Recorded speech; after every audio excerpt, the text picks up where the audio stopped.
ॐ विश्वं दर्पणदृश्यमाननगरी तुल्यन्निजान्तर्गतं पश्यन्नात्मनि मायया बहिरिवोद्भूतं यथा निद्रया यस्साक्षात् कुरुते प्रबोधसमये स्वात्मानमेवाद्वयं तस्मै श्रीगुरुमूर्तये नमः इदं श्रीदक्षिणामूर्तये बीजस्यान्तरिवाङ्कुरो जगदिदं प्राङ्निर्विकल्पं पुनः मायाकल्पितदेशकालकलना वैचित्र्यचित्रीकृतं मायावीव विजृम्भयत्यपि महायोगी वयस्वेच्छया तस्मै श्रीगुरुमूर्तये नमः इदं श्रीदक्षिणामूर्तये तस्मै श्रीगुरुमूर्तये नमः इदं श्रीदक्षिणामूर्तये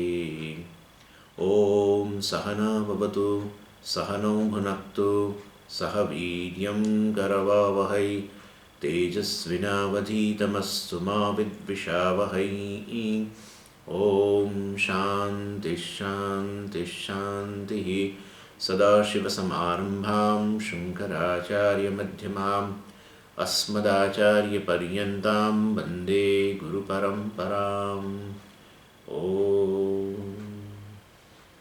Verse 102 चित्सन्निधौ प्रवृत्तायाः प्रकृतेर्हि नियामकम् ईश्वरं ब्रुवते योगाः सजीवेभ्यः परश्रुतः. So the different views of various philosophers regarding the meaning of the word tvam, meaning of this word jiva is being enumerated here and in these verses, current verses. And well, Vedantic has a clear vision about it. We have discussed that, in fact, before also in this beginning of the chapter. So the Vedantic meaning of this tvam pada is, the tvam word, is this, it's a mixture of three things or two things, either way.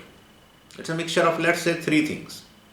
One is this original consciousness, that is Chaitanyam, plus this Chidabhasa, and definitely Chidabhasa, when you say, you have to mention medium also, reflecting medium. And so the three things are there: Chaitanyam, Chidabhasa, and the medium. And in that, well, one thing alone is the reality, other two are just an appearance. It's a mithya. Which one is reality? That's Chaitanyam is a reality, consciousness is a reality, and or Kutastha is a reality. That's what we mention here, the word Kutastha is a reality, Sakshi is a reality, and the other two, the Chidabhasa or Ahankara or a Jiva, etc., is mithya, and reflecting medium also obviously is mithya. Now Vidyaranya gives, that's our meaning. And Vidyaranya gives a view of several philosophers. And right now, several confusions, of course. Other than what we say is, they are all varieties of the opinions, they are all confusions. And we have discussed elaborately all the confusions of types of confusions also, regarding the size of the Atma, regarding the size of, regarding the identity of Atma, Jivatma, and regarding this nature of Jivatma. And so, and right now we are analyzing the nature of Jivatma, and in that also, the first thing is of Tarkika is, Tarkika says very clearly that Jiva is basically inert. Jiva is achit rupaha. Chit means consciousness, achit, inert.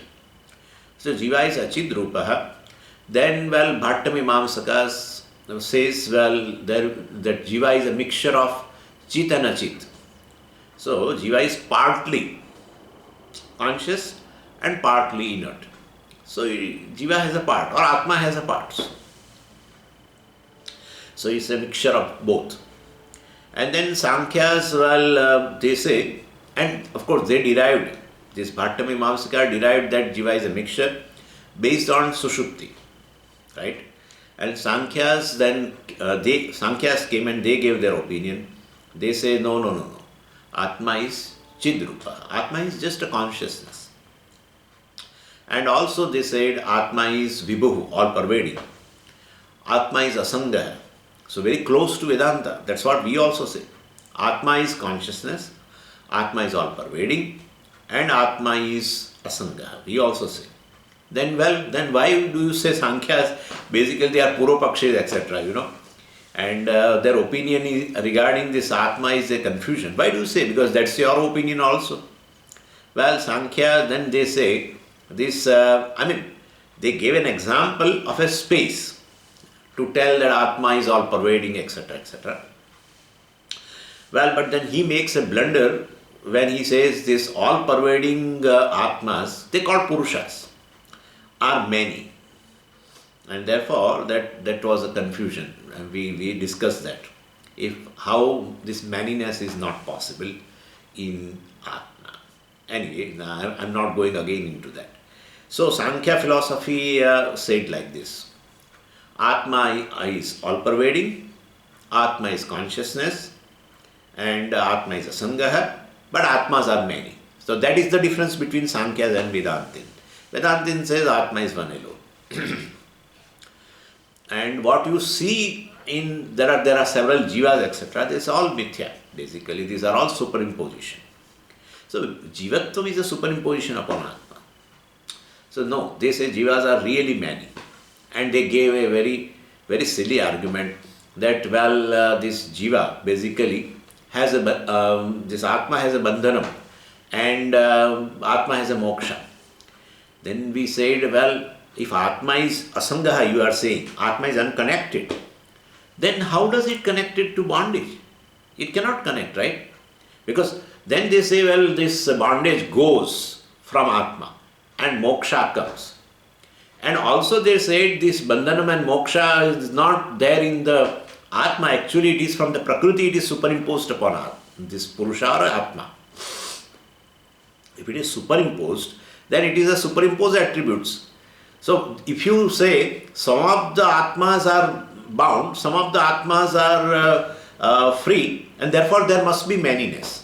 If Atma is one alone, and suppose it is a bound, but then once the bondage is gone, and it becomes free, all will be free, so-called all. If one alone, then everyone will be free. If one Atma is there, but you say there are some jnanis and there are some ajnanis, there are some samsaris and there are some asamsaris, therefore Atma must be many. But we say you are telling that Atma is basically has no bondage and no moksha, etc. All this is superimposed from the Prakriti. Means this bondage and this moksha, bandhan and moksha basically are superimposed in Atma. They are superimposed attributes. Then your division based on that superimposed attributes also, the division is what? Just a superimposition. So you cannot say Atmas are many.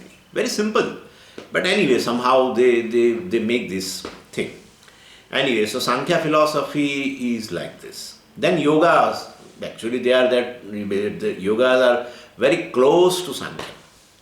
And in verse 102 and verse 103, yoga people talk about this Atma, the nature of Atma. And they say, since they basically have a philosophy of the Sankhyas only, there is some difference. But that difference is very solid. And that's what we have started yesterday, the discussion. So Atma is Chidrupaha, Asangaha, Vibhuhu, etc. Vibhuhu means all pervading. And yoga people, they agree, philosophers, they agree with the Sankhyas in this. But they have a different view, based on the creation. See, a world is created, no problem. Regarding world and how do the world evolve, etc., Sankhya says it is evolved from the Prakriti. And yoga people agree with that. So, and how creation, this is a model of a creation. Sankhya's model of a creation is different from our model as such. Sometimes we accept Sankhya's model also. I will talk about that. But basically our Tattvabodha model, if you see, and if you compare this Sankhya's model, you will find some difference. So, Sankhya says Prakriti produces Mahatattvam and Mahatattvam, from that Ahankara comes, and from Ahankara all 16 items come out. What 16 items? Well, 10 organs, 5 sense organs and 5 organs of action, then 5 subtle elements and the mind, all come out from this Ahankara, all 16 things. We don't have that kind of a thing. We say this Maya, which is basically non-separate from Brahman, that Maya is Trigunatmika, and from that Tanmatras come, right? And from Tanmatras basically then subtle elements and subtle body, and definitely after grossification, gross world and gross body, etc. is produced. So it's an entirely different thing. Anyway, so basically, but sometimes we accept. I tell you, in Bhagavad Gita, in chapter 7 and chapter 13, you feel the Bhagavan talks about the model of, the creation model based on Sankhyas.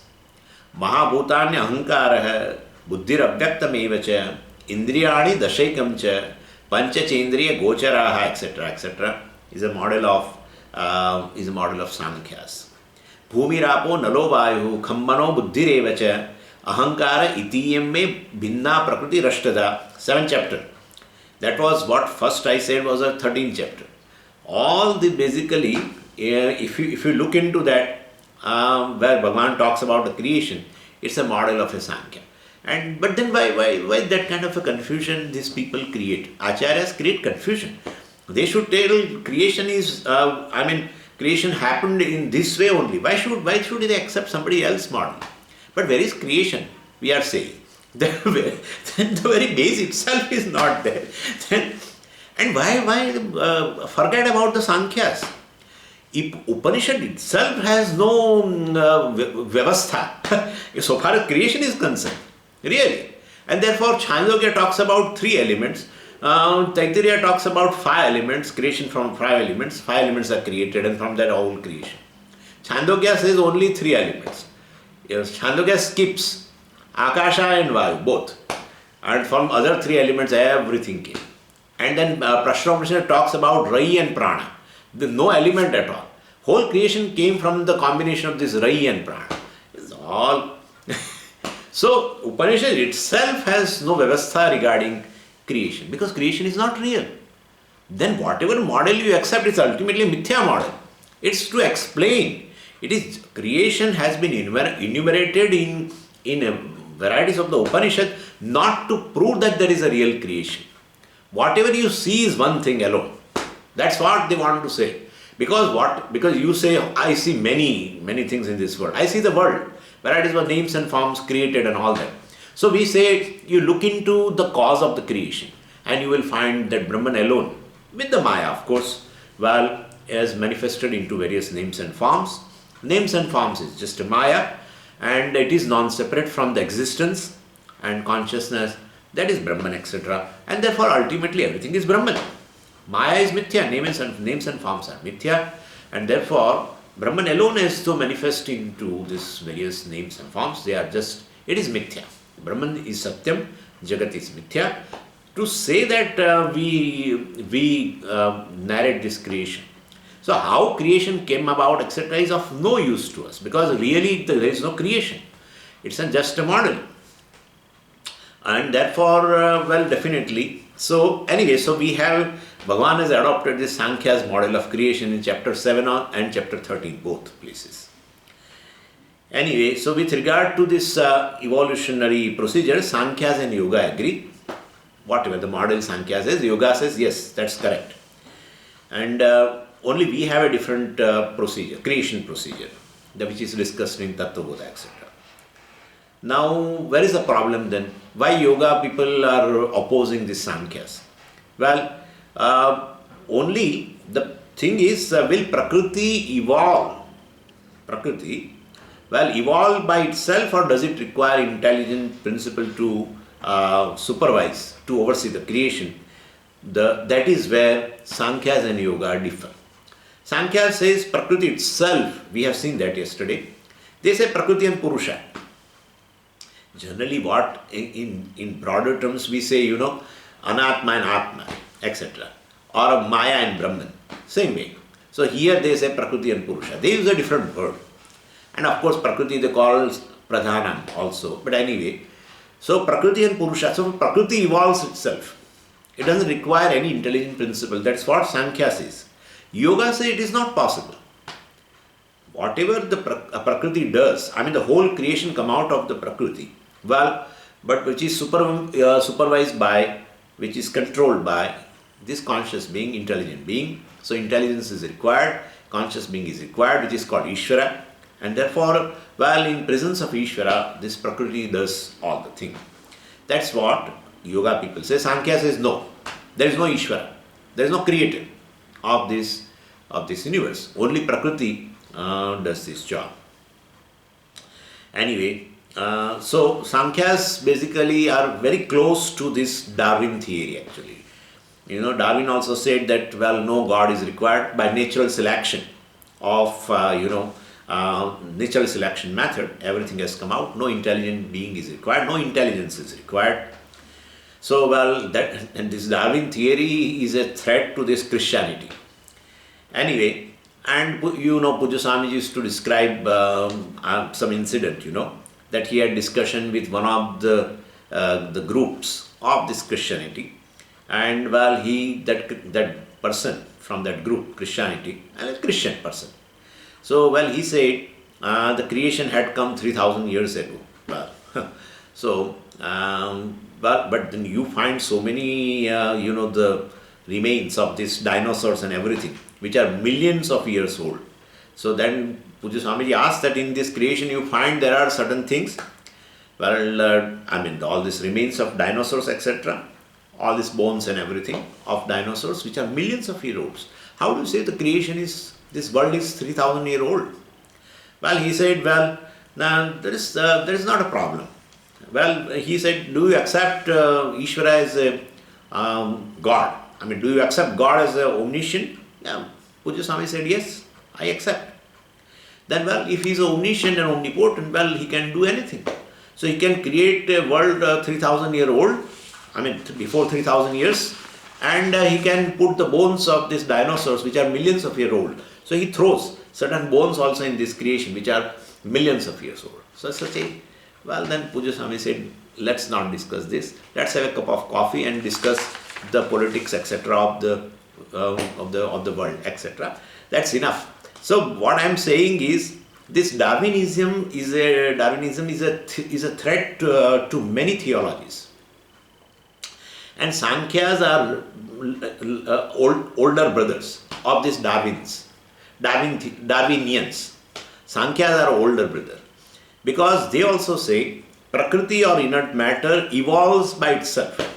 Prakriti has the intelligence to evolve into this intelligent creation. Of course, they take into account karmas, Darwins, etc. They won't talk about karma, etc. But Sankhya say, according to karma, well, the whole creation has evolved, but the Prakriti itself does this job. Yoga people disagree with that. Yoga says, I accept your definition of a Prakriti, I accept your definition of a Purusha, which is Jiva, etc. And I accept your theory of a creation, evolution theory also I accept.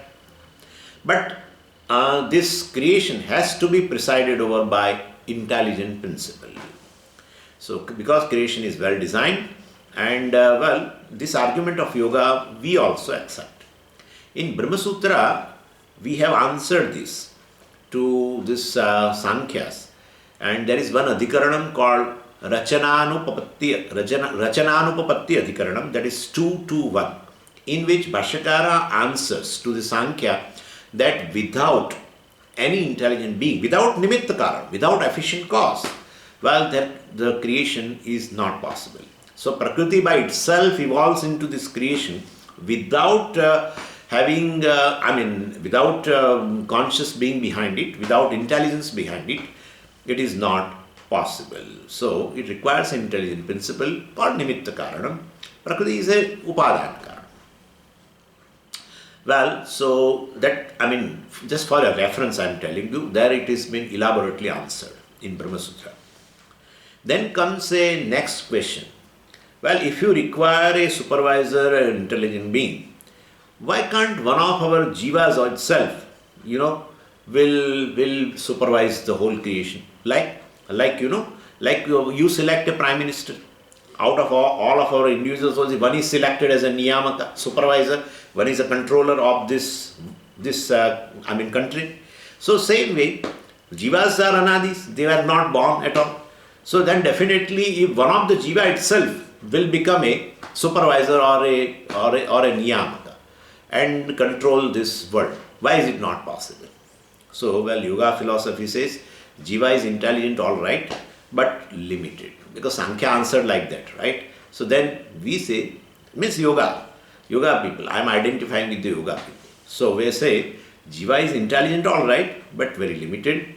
We require a omniscient and omnipotent Purusha, which is different from this jiva. Jiva is called Apara Purusha, and Ishvara is a Parapurusha. So then, if one of the jiva becomes a niyamaka, controller, etc., supervisor of this creation, etc., then there are all chances of, pakshapa, partiality. Because jiva has, we have seen the gunas of the jiva, right? Jiva has so many vasanas, and those vasanas are definitely born of experiences, and favorable, unfavorable, etc., good, bad, etc., all these impressions are there. And definitely if jiva is a supervisor, such a jiva who has this kind of a vasana, ragadvesha, etc., then definitely that supervisor's likes and dislikes will definitely bring a partiality in the creation. But that is not so. In the creation there is no partiality, and therefore there is a supervisor who is free from likes and dislikes, who is free from this favorable, unfavorable thing, etc., good, bad, etc. And jiva cannot be a nimitta karanam, jiva cannot be karma adhyaksha. We can call in other way. We have another term called karma adhyaksha. So jiva cannot be this karma adhyaksha or nimitta karanam. And so the Ishvara alone must be the supervisor. Not one of our jiva becomes a supervisor. That's your philosophy. That's your proposition is not correct. So then, having introduced this Parapurusha or Ishvara, this yoga people say this Aparapurusha or Jiva is basically under the control of Ishvara. Why you are using word Aparapurusha? You tell Jiva. No, because in Sankhya and Yoga, they don't have the word Jiva and Ishvara and etc. Sankhya's don't believe in Ishvara. That's the first thing. They say Purusha and Prakriti. Purusha is a Chaitanya and Prakriti is a Jada. So they have word Purusha. That's how I am saying. And in Purusha, now since the yoga people have come and talking about Parapurusha and Aparapurusha. Parapurusha means Ishvara, of course. And Aparapurusha means Jiva. So Para we have brought due to yoga philosophy. In a Sankhya philosophy, they have only one thing for conscious being is Purusha. That's all. They don't have then in that conscious being, Ishvara and Jiva, etc. They don't have, because they don't believe in Ishvara at all. So anyway, Aparapurusha is under the control of Parapurusha or Ishvara.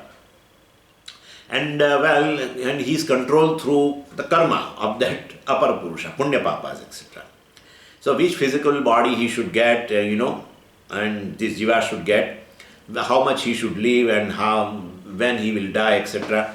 What will be his next birth, etc., etc. All these are controlled. All these things are controlled. That is based on karma only. But Ishvara controls all these things. So Jiva is basically controlled by Ishvara. So according to karma of Jiva, definitely this is what happens. And this feature Sankhyas will never add, because they don't believe in Ishvara. So Ishvara is a karma phaladata. According to the karma of a Jiva, he will give a birth and death and bodies and this, etc. He has a prarabdha. All these things Sankhyas will not accept, because Sankhyas don't believe in Ishvara. So there is no karma adhyaksha, no karma phaladata, etc. But yoga people believe. Yoga people go all the way with the Sankhyas. How from Prakriti everything is evolved, they accept. There is a Purusha, etc., who is Asanga, who is all pervading, etc. That everything they accept. Chaitanya, etc., everything they accept. But so far as the creation is concerned, they say there must be Ishvara behind this creation. There must be intelligent principle behind the creation. Creation just cannot come out of this inert thing called Prakriti by itself. The creation is a very intelligent creation, and every manifestation in this creation reveals that there is a intelligence behind, and therefore there must be intelligent being behind it. So that's the difference between Sankhya and Yoga. So between Ishvara and Jiva, there must be a Niyamaka Niyamya Bhava, Sambandha. Niyamaka, controller, Niyamya, controlled. So between Ishvara and Jiva, there must be, according to Sankhya, there must be a relationship of controller-controlled. Relationship is there. Well, then a doubt can come that, Swamiji, you said Vedanti accepts Niyamya Bhava, because Vedanti goes with the yoga people, right? Yoga says there must be a Ishvara who brings about this creation, well, through Prakriti, etc. So you go along with the yoga people, then, Vedanti goes along with the yoga people, means Vedanti accepts that Ishvara is a controller and Jiva is a controlled. So Niyamaka Niyamya relationship, well, even Vedanti also accepts. Then, the question is, what about these Mahavakyas, where Jiva and Ishvara has shown one total identity? Then there is a question of Niyamaka Niyamya, because who is a controller cannot be controlled, is not a controlled, and controlled is not a controller. Controller is not controlled. So there is a very clear distinction between Jiva and Ishvara. That yoga people says that's correct, but Vedanti accepts that. Vedanti definitely, accepts this view, and that Ishvara is a controller and Jiva is a controlled. In that case, Ishvara and Jiva are bhinna. They are separate entities. Then what about your Mahavakya? Right? Mahavakya reveals the identity between them. So basically, Vedanti is more confused than any other people. So this is the problem. And so they are asking us, do you accept Bheda, a distinction between Jiva and Ishvara, or do you accept identity between Jiva and Ishvara? They are asking us. Vedanti says, well, we accept both. See, this is the problem. So we accept both. We say Jiva and Ishvara are separate, and we say Jiva and Ishvara are totally identical also. So then we actually, sometimes we instead of becoming a defensive, we also become offensive. So we say, you have not heard our classes properly. So that's the first thing we say. You have not heard our classes properly, we accept both. How? Because from Vyavaharika Drishti, well, from Chidabhasa Drishti, there is a Niyamaka Niyamya Bhava Sambandha.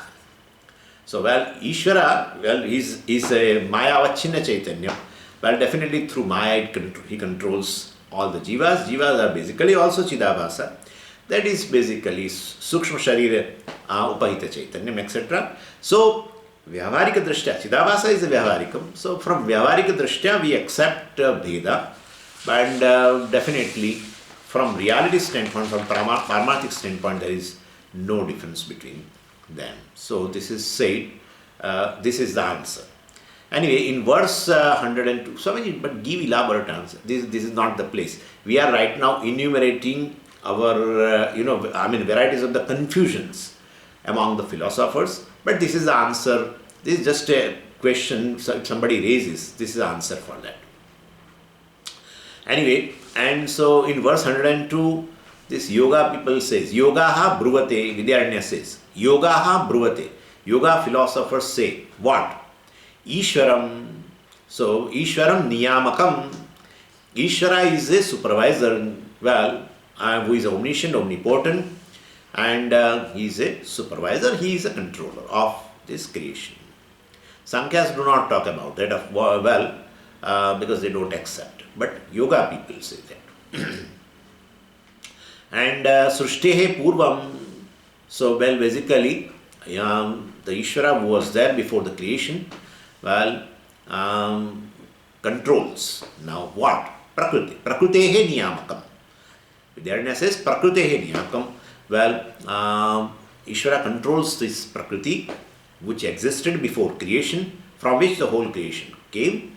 Well, so Prakrutehe Niyamakam Bhavati, so which existed before the creation, Sushtihe Purvam, etc. What kind of a pravrutti, what kind of a Prakriti? Well, or what Prakriti does? Pravruttayaha Prakrutehe Niyamakam Bhavati. Well, Pravruttayaha Prakrutehe. Pravruttayaha means, well, which started evolving into this universe. So, basically, Prakriti which has started undergoing a modification. Of such a Prakriti, Ishvara is a controller. And like we make a, they make a chapati out of this dough, etc., right? Of this wheat flour dough. And then they take a portion of it and keep on that some plate kind of a thing. And then they with that wooden stick kind of thing, they make that chapati. But you will never find that suppose you take a portion of a dough and keep on that plate and itself it turns into a chapati. Well, that kind of a modification you won't find except a intervention of a conscious being. Well, that woman makes like that. So basically, this Prakriti modifies into these varieties of the names and forms. Whole creation cannot undergo such an intelligent modification without the help of Ishvara. I mean, Ishvara is just there and who controls this Prakriti in order to modify into a varieties of the shapes as per the karmas of Jiva. So Prakriti itself cannot do on its own. You require intelligence to do that. So this evolving Prakriti, well, basically is supervised by Ishvara, who is intelligent, who is conscious being, etc. And where is this Prakriti situated? Chit Sannidhau. Now here you will fit Chit means Chaitanya. Chit Sannidhau means it has a Sannidhi of a consciousness, not like that. So Chit Sannidhau means in proximity of this innumerable Jivas, Purushas. Chit means here Purusha or a Jiva. So Chit Sannidhau means in this Prakriti which is in the proximity of innumerable Jivas or Purushas and before creation, because Jivas are Anadi and Jivas are eternal. Shariras were not there, definitely bodies were not there, but Jivas were there before creation. And so the Prakriti which is in the proximity of all these innumerable Jivas, which are in unmanifest condition, which do not have any Sharira, well, such a Prakriti, and it starts evolving into varieties of the modifications, varieties of the bodies for those Jivas which were there before creation. Well, that modification takes place, intelligent modification takes place due to the Ishvara being there. And that's very evident, right? Even if you see your physical body or subtle body even, all this is so intelligent manifestation of Prakriti. We don't use word Prakriti. Sometimes we use word Prakriti or we say Maya. Either way. Maya and Prakriti are not identical, that I have already told you yesterday. Anyway, so this is how Chit Sannidhau Prakrutehe Pravruttayaha Prakrutehe Ishvaraha Niyamakam Bhavati Iti Yogaha Bruvate. Yoga people say Ishvara is basically a controller. So that Prakriti who is supervised and governed by the Ishvara, well, which is set to evolve into this universe and which is in the proximity of innumerable Jivas, well, that intelligent principle who controls this is called Ishvara. Who says that? Yogaha Bruvate. Vidyaranya says yoga people introduce Ishvara. Question. If we are talking about the Tvam Padartha, right? Yeah. We are talking about the various opinions which are nothing but the confusions among philosophers regarding Tvam Padartha, regarding individual, regarding Jivatma. And from somewhere you brought Ishvara into this. Where is you don't have any discipline at all in discussion. We are talking about Tvam Padartha. Where is the question of this Tat Padartha here? Why do you bring Ishvara here at all? So yoga people should not have been given this microphone. They have what a line of discussion is. They have really diverted. That is the problem. No. Actually, by bringing Ishvara as a Niyamaka, we are revealing the nature of a Jiva who is Niyamya. Jiva is the one who is controlled. So that's what Vidyaranya wants to clarify. That this is, we have brought in Ishvara here, not for the sake of discussing Ishvara, for the sake of discussing the nature of Jiva which is controlled. Jiva is all the time controlled, that we want to reveal.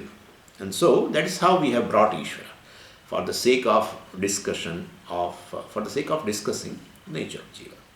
So Saha Jivebhya Paraha. Saha means this Ishvara, Jivebhya Paraha, where that controller, that Ishvara Parapurushaha is superior. Paraha means superior, is superior to Jiva. Jivebhya. So he is superior to all the Jivas. So Ishvara and Jiva are, please understand, Ishvara and Jiva are in so many ways they are identical. Ishvara is a Chidrupa, conscious, and Jiva also is conscious. Ishvara is Asangaha, Jiva is also Asangaha.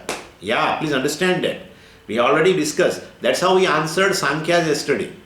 We say, you say Jivas are many, and then for that you give a reason that some of the Jivas are bound, some are free. Therefore, there must be many Atmas, many Jivas.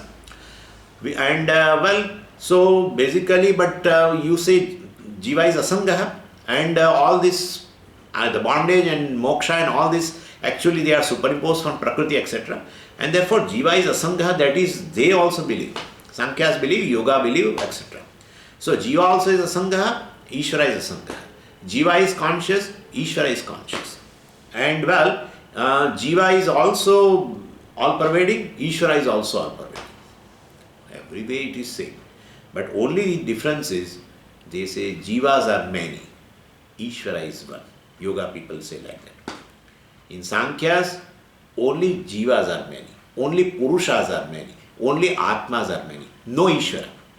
Yoga people say Ishvara is, as an intelligent principle, as a controller, as a supervisor of the whole creation which is intelligent. And but Ishvara is one, Parapurusha is one, and Aparapurushas, that Jivas, are many. So this is the thing. And Jivas are controlled, Ishvara is a controller. Ishvara has a infinite virtues, Jiva has a finite virtues. So this is the difference. Even though Jiva and Ishvara are basically have many things in common, Jiva is Chidrupa, Ishvara is Chidrupa. Then Jiva is all-pervading, Ishvara is all-pervading. And then, Jiva is Asangaha, Ishvara is also Asangaha. These are the things which are similar between them. But the difference is, Jivas are many, Ishvara is one. Ishvara is a controller, Jiva is controlled. Ishvara has infinite virtues, Jiva has a finite virtues. This is a difference. And how all these things you are telling? As if you are seeing everything. You are seeing Ishvara and Jiva and as if, you are talking without any base. Vidyaranya says, no. Shrutaha. You see that? Shrutaha. Sa jivebhyaha paraha shrutaha. Shrutaha means Shruti Uktaha. Told by the Upanishad. Told by the Veda. Whenever you find word smrutaha, you should interpret as a smrutau uktaha, which has been told in the Smriti, especially Bhagavad Gita, or other Smritis are also there, Manusmriti, etc. But smrutaha indicates, you have to derive it as a smrutau uktaha. It has been told in the Smriti. Shrutaha, shrutau uktaha. It has been told in the Veda, Upanishads, etc. So, shrutaha, so yoga people say we are not talking about without any basis. Ishvara is a Parapurusha, Jiva is a Aparapurusha, Ishvara is a controller, Jiva is a controlled. All these things we are talking from on the basis of the statements of the Shruti. And that Saha Jivebhyaha Paraha, that Ishvara is a superior to all the Jivas, being a Niyamaka, that has been told in the Shruti. What is that Shruti that has been told now? Pradhana kshetrajna pati patihi gunesha itihi shrutihi आरण्यके संभ्रमेण यन्तर्याम्युपपादितः. So in this previous verse and verse number 102, yoga people said that yoga people defined, of course, Ishvara, and they say this definition of Ishvara as a niyamaka, etc., is there in the Shruti, in the Veda. Where, so then yoga people quotes. So, Pradhana Kshetrajna Patihi Guneshah Iti. Iti indicates before that there is a quotation from the Shruti. Sometimes they don't quote whole thing. Sometimes they're just paraphrasing, Acharyas are paraphrasing. Sometimes they take a very key word of that Shruti statement and quote. So they have a limitation of the meter, etc. And so it is a verse, So they just can't quote whole mantra like that. Anyway, so it's a bigger mantra. This mantra is there in the Shveta Upanishad, 6th chapter, 16th mantra, in which these words appear. What? Pradhana Kshetrajna Patihi Guneshah. When iti comes, you have to stop. Before that, whatever is there is a quotation from the mantra. Pradhana Kshetrajna Patihi Guneshah. Pradhan. I said Prakriti, they call Pradhan. Moola Karanam, Pradhanam. Then word Pradhanam is what? Principle. Means what? Principal cause. Of what? Of creation. The principal cause of the creation. Because in their model also, from this Prakriti or Pradhanam, first the Mahat comes. Then Mahat becomes a cause for Ahankara. Ahankara becomes a cause of the sense organs and mind and 5 elements, subtle elements. So, there are cause, but they themselves are effect also.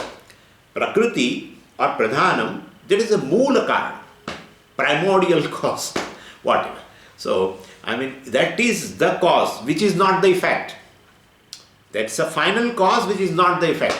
Rest of that in the model are cause as well as effect.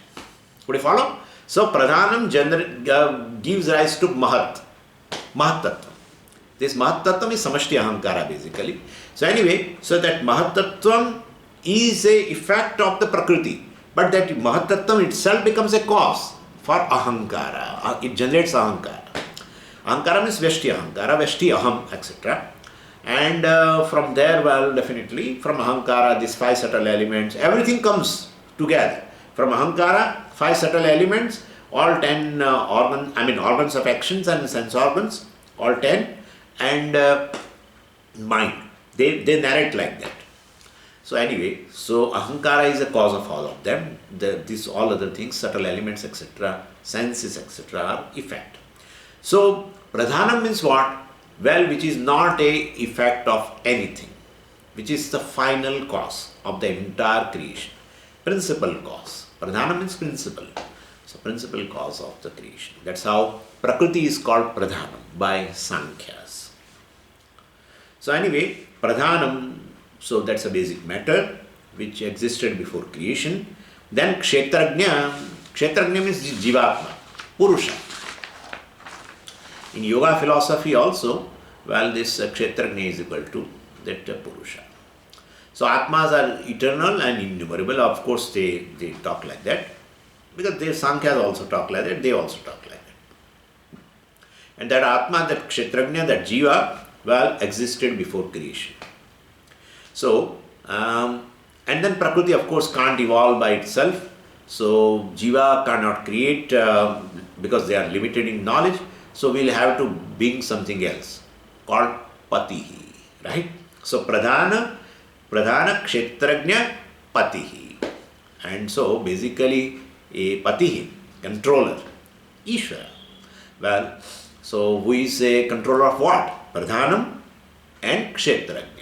Clear now? Pradhanam and Kshetrajna. Pradhanapatihi, Kshetrajnapatihi. So who is a controller of this Pradhanam or a Prakriti, and as well as who is a controller of all Kshetrajna, all the Jivas.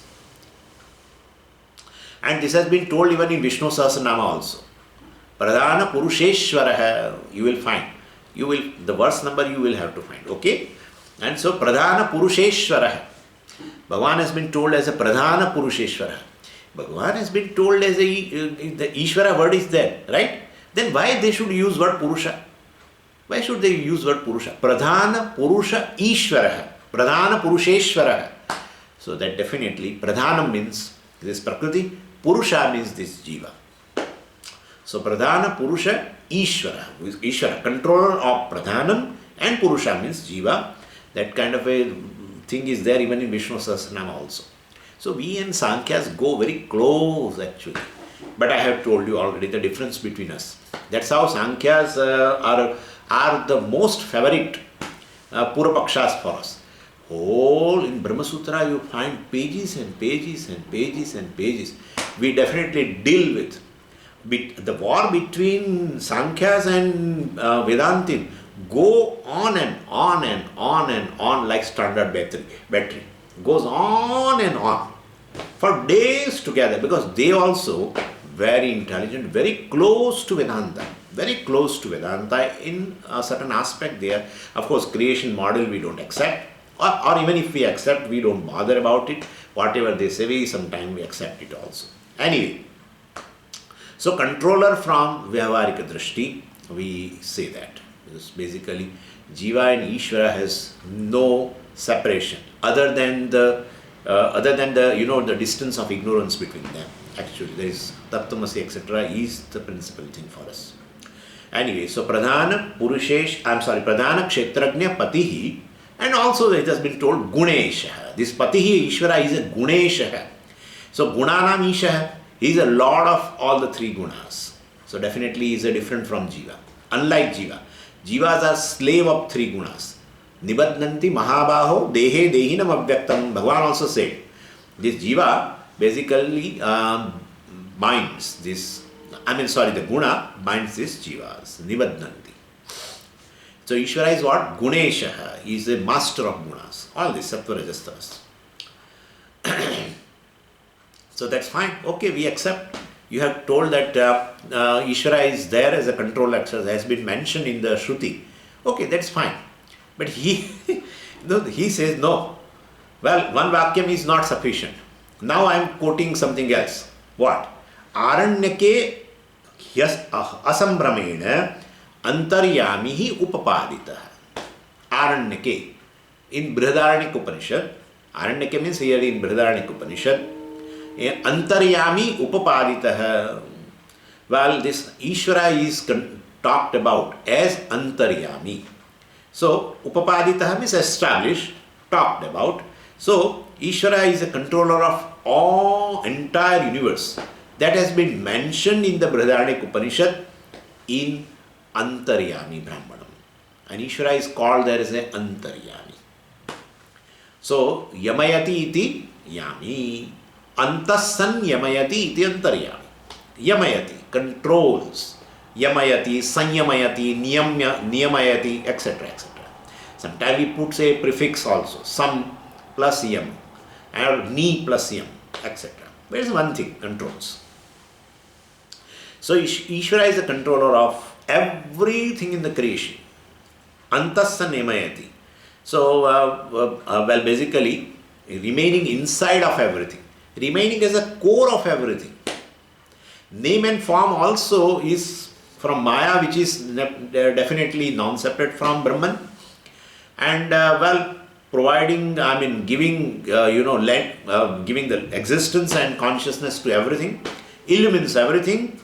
And because of the borrowed existence, entire world has existence. And therefore, it is a controller in all the sense. So, it is a core of everything. It's a truth of everything. And therefore, Antasan Yamayati. Ishvara is a controller of everything, remaining inside everything.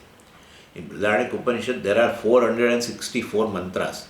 In that, this Antaryami Brahman, if it has not been told, we will definitely have a problem. But this Antaryami Brahman, I will give you the chapter 3 and 7th Brahmana or 7th section. Brahmana means a section. So 3rd chapter, 7th section, all mantras deal with Ishvara only, deal with Antaryami only. There Ishvara is established in that Brahmanam as a controller of entire universe. So yoga people say, well, I am not talking that this Prakriti, all the Jivas, all are controlled by Ishvara. I am not talking on my own. It has been told in the Shruti.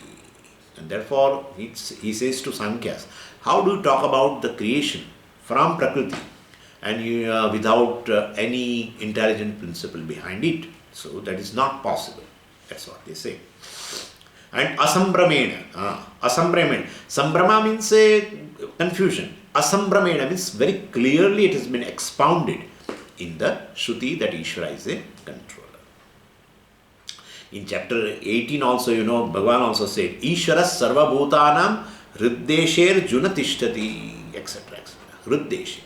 Ishvara remaining inside everyone's heart controls everything.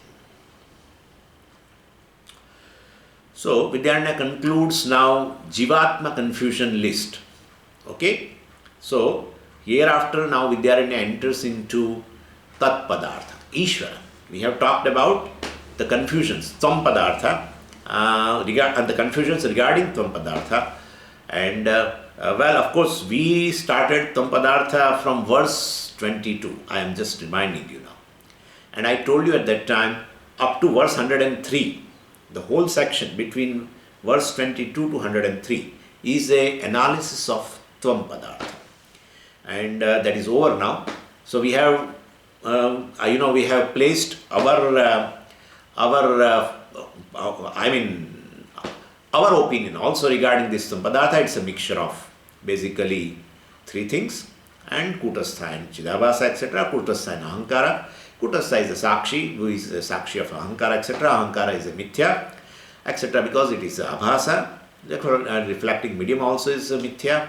Chidabhasa is a Mithya. So even though it's a mixture, actually, in reality, any Tvam is basically a Kutastha. Any Tvam means any individual is a Kutastha in reality, etc. And then we brought out the various opinions of other people also. And I told you at that time there is a confusion. Confusion is prevalent among two groups. There are only two groups. One is a group of lay people, and other is a group of philosophers. One without any thinking has a confusion regarding the self. The other group, after thinking, has a confusion. And therefore, these are the philosophers. After deliberating lot, still they arrive at the confusion only. That's a dangerous thing, These, especially these Nayayikas and all, Tarkikas. Tarkasya pratishanat. In Brahma Sutra, Vyasacharya said, Tarkasya pratishanat. Tarka has no pratishtha. Tarka has no basis to arrive at the nature of the self. Because there is no access. Tarka has no access to self, and still, Tarka and resorting to Tarka, people talk about the nature of the self. It is a foolishness. When you don't, all the stars, etc., this our microscope has no access to that stars, etc., planets, etc. And still, you arrive at looking into the microscope, the nature of the planets and everything. That's a foolishness. Regarding microbes, etc., that scope has a scope. Microscope has a scope regarding that. And therefore, you should have a proper pramana. How can you talk about it? And Tarka has a basis in perception. You analyze the perceptual data. That's what the inference is. And therefore, perceptual data means from perception you should have a data, right? And but Atma is never available for perception. And therefore, Ashabdam, Asparsham, Arupam, Arasam, Nityam, Agandavat, Adreshyam, Agrahyam, Achakshushrotram, Atadapani Padam, Vibhum, Sarvagatam, Mundakopanishad also say. It is never available for perception. Therefore, you won't get any data of a self from perception. Then how will you analyze? How will you infer about the nature of the self? So, Tarkasya Pratishthanat. So, they did a lot of deliberation and arrived at the wrong conclusion. What are the wrong conclusions? I have already discussed. Okay? I have already discussed. Regarding the nature of the self, regarding the size of the self, regarding the identity of the self, whether self is a deha, self is a mind, self is a senses, all charvakas. Or self is a kshanika vijnanam, that also we discussed. Or the self is a shunyam, that also we discussed. And then no. Self is distinct from this body-mind-sense complex. Self is distinct. Okay, what is that? What is that? Oh, it is Jiva. Who says? Our Astikas. All this, and they also arrived at the wrong conclusion. Okay, and regarding nature also, Chit, Achit, Chit and Achit, and Chit plus Achit. Yeah. So somebody says Atma is inert, because in Sushupti you are inert. What is the definition of inert? Basically, you don't know yourself and you don't, much less you know the world. That's inert. The table does not know itself, and table does not know the surrounding, right? And therefore table is inert. Same way in Sushupti, you, the self, is inert, because you don't know yourself and much less you know the world. And therefore basically you are inert. Oh, no. Bhattas came with that, and Bhatta said, no. At least you are conscious that you are not aware of yourself, or much less you are aware of the world, but that much consciousness is there. Therefore Atma is basically Chit, Achit, right? We saw all these things. I am just summarizing this Tvam Padartha. And therefore Atma is a mixture of both. So it is some part, like a glowworm, right? Khadyotavat, they say. Like a glowworm, one part has a light, one part is dark. Same way Atma also is a one shining part, consciousness, and other inert part, dark. Then we say, if anything which has a parts falls apart, therefore whatever has a part falls apart. And if it falls apart, it is anityam. Shows in a one place in a Shruti, because you are Astikas. You are Astikas. If the Bauddhas are there, we would not say that shows in Veda, because he doesn't accept Veda as a pramana. But you people call yourself as a Vedikas, Astikas. Shows in a Shruti, in one place, that Atma is Anitya. Show us. Won't. Over. That's all. If Atma is Nityam, basically it does not have a parts. Anything which is Niravayavam is basically eternal, I should not say. Comparatively, eternal also is there, like a space, etc. But Atma is one which is a cause of everything. Definitely, even the space is a product. The first product, space itself, we don't accept in any parts. Then where is the question of having a parts in an Atma which is the cause of even space? So many arguments we did, right? I am just reminding you. And therefore Atma is Nirvayam. And therefore basically destruction is nothing but the parts fall apart. That's all it is. Parts joined together is a karyam. Is a fact, it's a creation. And parts fall apart. That's all. That's a destruction. And but which does not have parts at all. There is a question of getting united or getting falls apart. And therefore it is not subject to birth, death, etc. And therefore, Atma is Nitya, and therefore it cannot be fact. We have seen that all this. And therefore it is not a mixture of Chit and Achit. Some part Chit, some part Achit. No. Sankhya says Atma is just consciousness. Atma is all pervading, all and consciousness and Asanga, etc. And then we refuted Sankhya's also. If all pervading Atma means, Atma is all pervading, Atma is Asanga, Atma is consciousness. Very nice. You are our good friend. No, but Atmas are many. Blunder. A bigger blunder. All pervading Atmas are many itself is a question, right? How will you perceive manyness without seeing the clear boundaries between the two, right? How will you see that? If it is all pervading, where is the boundary? Where is the boundary? Anyway, this is a foolishness of Sankhya's. Anyway, and manyness also we have refuted by other reason also. Then yoga people came, no. You can't talk about this all just Atmas which are many or Purushas which are many. They are all Jivas, they are basically controlled, and there is a controller, Ishvara, who in whose presence the Prakriti brings about this manifold universe. Prakriti modifies. And so there must be Ishvara, who is a controller of both Prakriti and Jivas. So that's what we saw also. Pradhana Kshetrajna Patihi. He is a Patihi, controller of Kshetrajna means all Jivas, and Pradhana means this Prakriti. And he is a lord of all the gunas, etc. Jiva is under the control of the gunas, etc. So Jivas have a finite attributes, Ishvara has infinite attributes, And we are talking all this, we are talking about Ishvara as a niyamaka based on Shruti. And that also I told you, Shveta Upanishad and Brihadaranyaka Upanishad clearly establish, other Upanishads are there, but clearly establish Ishvara as a controller of both Pradhanam, Prakriti or Maya, and this Jiva also.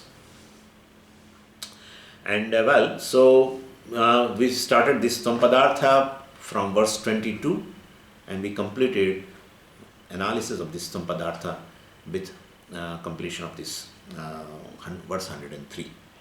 So it includes our view and the confusions of the philosopher. Now verse 104 to 209, we will do analysis of Tat Padartha, Ishvara. And there also there are varieties of the confusions regarding Ishvara also. Like regarding Jiva there were confusions, same way regarding Ishvara also there are so many confusions, and we will present our view also. That we will have to see from tomorrow. Om Purnamadav Purnamidam Purnat Purnamudachyate Purnasya Purnamadaya Purnameva Vashishyate. Om Shanti Shanti Shanti. Harihi Om Shri Gurubhyo Namaha. Harihi Om.